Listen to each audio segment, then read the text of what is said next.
Tetovarët dhe banorët nga rrethina, sidomos ata të Malësisë dhe Tetovës, vështire përballojnë situatën e krijuar me rreshtit e borës. Si gjithmonë, raportimet zyrtare janë se nuk ka fshatra të izoluar apo banor të ngujuar që nuk mund të lëvizin. Edhe pse një situatë e këtillë nuk është njoftuar, megjithatë, lëvizjet e qytetarëve janë shumë të reduktuara dhe vetëm për raste urgjente dhe mëse të nevojshme. Ajo që është vërejtur nga ana e qytetarëve kanë qenë neglizhenca gjatë pastrimit të rrugëve.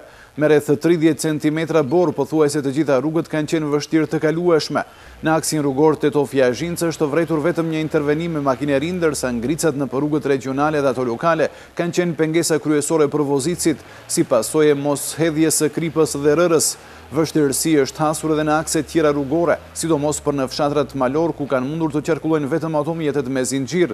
Po ashtu është njoftuar se deri në mesditë nuk ka qenë e pastruar rruga për në fshatin Sallaref, ndërsa kryetari i komunës së Shelinës Fatmiri Zairi ka theksuar se ka angazhuar ndërmarrjen përgjegjëse që dalë në terren dhe të pastrojë rrugët. Kryetaria e komunës së Tetovës, Teuta Arifi, e cila ka thirrur shtabin e emergjencës, ka nënvizuar se në Tetov janë duke u pastruar të gjitha rrugët kryesore për në spital, polici, komunë, shkolla dhe bulevardet kryesore.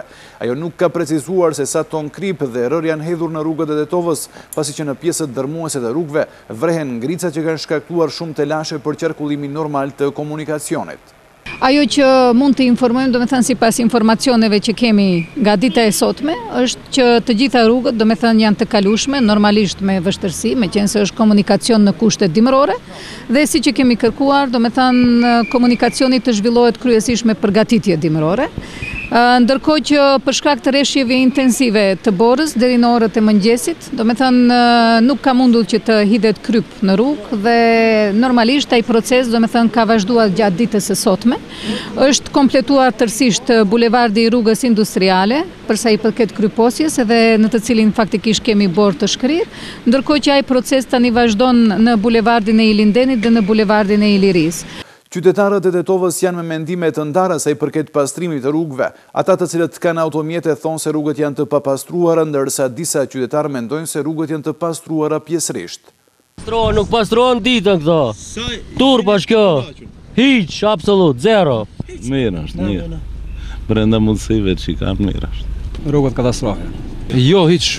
Jo, këtu në Tetov janë pak, ama katonet hiç. Po, në për trotuare ka vështirësi, si e shef një vetë që trotuarët si janë hiç pastramë.